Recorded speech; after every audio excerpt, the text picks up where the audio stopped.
Hi everybody, this is Maureen Wong for YourNextStamp.com.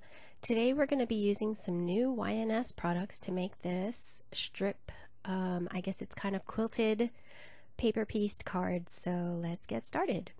First of all, we're using, I cut a square of white cardstock and you can see the stitch detail because I used the new Stitch Squares set, and this is the fourth from the smallest.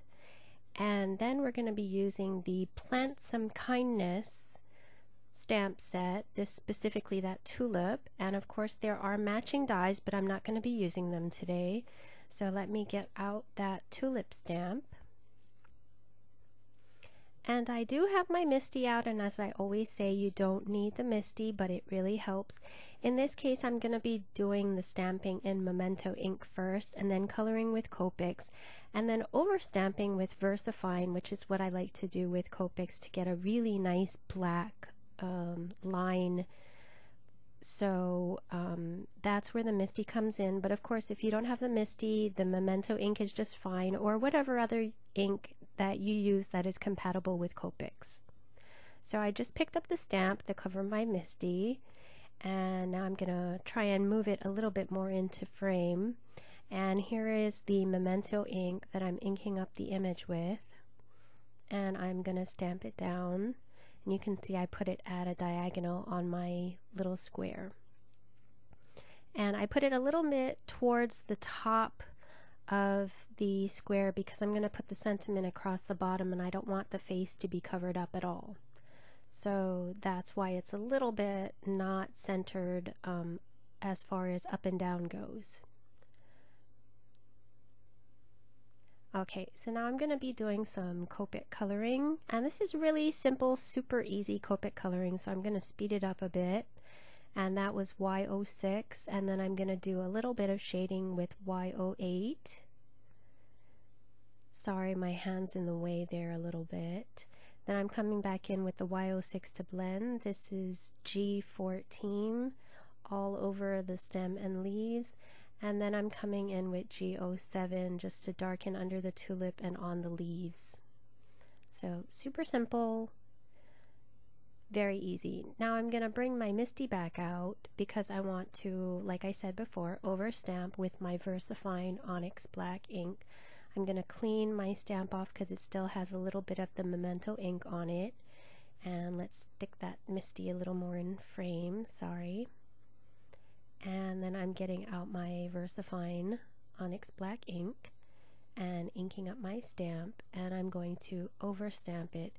And you can't tell from the shot, it's kind of a small image, but to me it really does make a difference to overstamp it, and you get a really nice, clean, crisp black line around your image. So now I've got a long strip of 3/4 inch tall vellum. The length doesn't matter, you just want it long enough to wrap around your square, and I'm going to use the sentiment, "Your kindness is appreciated." And again, I'm using my MISTI, and you don't have to, but that grid lines from the Quilter's template help me line up to make sure that my sentiment is going down straight. So I really like that. Of course, you can line yours up on any kind of grid that you have. Since it is vellum, you can see through it. I'm going to pick up my stamp and reposition my vellum to make sure it's in the corner. And then again, I am using my VersaFine Onyx Black ink, which is my go-to ink for sentiments, and I'm inking that up and stamping it down on the vellum.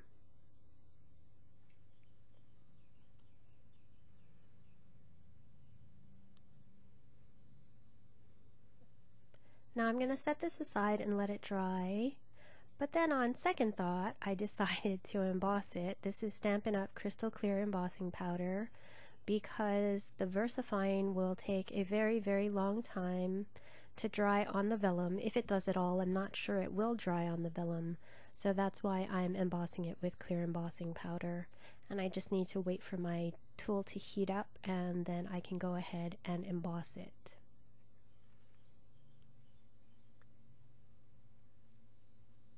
So there you go. Powder's all melted, and you can still see the nice sentiment underneath. Now this comes a fiddly part. I want to wrap the sentiment vellum around my focal point, and I'm having kind of a hard time. I want it to be underneath the points, the side points, but I also want it to be completely across the front of the square. I don't want to hide any of that sentiment, so I had to fool with it for a little while. Now I'm cutting off the excess vellum from the back.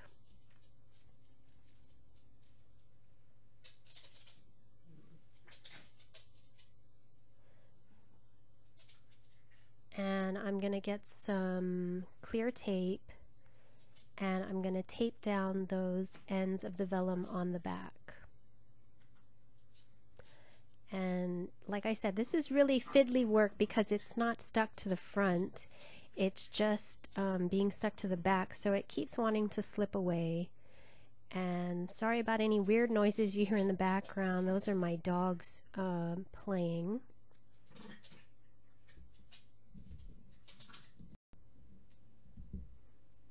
Okay, so I managed to get one side down, and here's the other side. And when I turn it over, I notice there's a little bit of extra vellum sticking out that you can see in back of the square, so I just snipped those little ends off. It's not exactly perfect, but it's as close as I'm gonna get. Okay, so now here comes a time for the quilting. This is a piece of sticker paper, and I've cut it to 4 1/4 inches, and I'm using the 2 smallest strips from the Scrapwork Strips die set, and I cut a whole bunch of yellow strips. And the thing to note is that in each pattern I cut 4 strips of the same size. So like this one, I used the smallest strip and cut 4 out of that pattern, and then the next pattern I cut 4 again, but out of the slightly larger strip, then the smaller strip, and then the larger strip. So I got all these strips of yellow paper to go along with our DT Dare, which is use the color yellow and or sun. So now I want to make sure that my square is centered on the back of that sticker paper. So the way that I'm going to do that is to fold my sticker paper square in half, and then open up and fold it in half the other way. And that way I have guidelines to show me where to put the points of my, now it's a diamond I guess because it's faced that way. So let me take off the backing, and don't worry about the sticker paper being folded because it's not going to show. We're going to cover up that entire piece of sticker paper. So now let's line up that diamond, and each point of the diamond is going to be pointing directly at one of the lines that I folded, and that's how you know it's perfectly centered.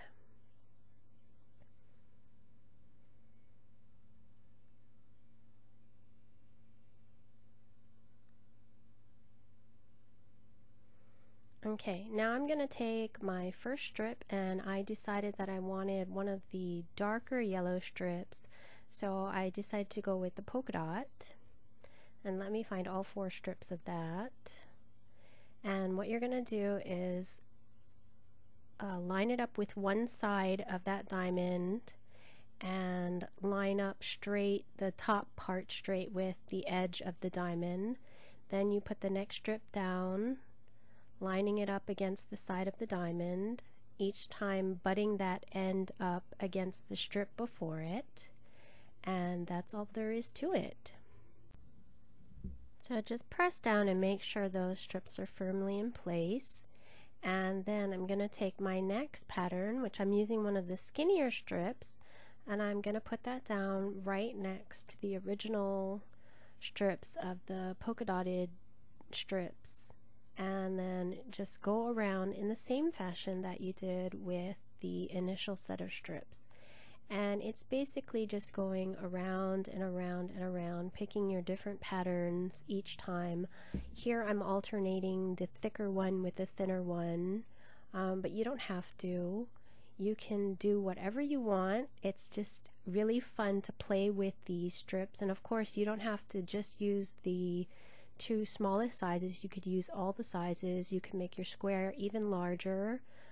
Just really have fun with it. So I'm just going around and around, and at this point I decided that I had so much hanging off I wanted to cut off the excess on the back, but you can wait until the very end when it's all completed to cut off the excess, or if you want you can actually cut off the excess after every round of strips. For some reason I only have 3 of this one pattern, and instead of going to cut another one, since I need so little of it, I just decided to cut it into pieces and use it that way. So here I am just finishing up the last couple of bits of that square. And if anybody knows if there's a name for this kind of pattern, please leave a comment or let me know. And then I ran out of different patterns, so I'm going back to my original polka dot, and I have lots of leftover scraps that fit just over those tiny little corners that are left over. And then once I get the last strip down, I'm gonna go ahead and cut off all the excess once again. And of course you don't need to watch that happen again. So there we go, that focal panel is all finished. And don't worry that it's a little flimsy on that sticker paper, because we're going to be adhering it to our card front. So that'll give it the stability it needs. And this is a 4 1/4 square card base. And I am going to put ATG adhesive all over the back of my focal panel, which is my sticker paper piece. And if for some reason you think you want more stability for this piece, go ahead and cut another square of cardstock and stick it to the back of the sticker paper. But really, once you put it down on the card base, you can't even tell that that's a flimsy piece of sticker paper that you made your quilt square on. It's like you just did it right on the card. And so there's the finished card. I hope you like it, and I hope we'll see you over at yournextstamp.com for these products and many others. Thanks very much for watching.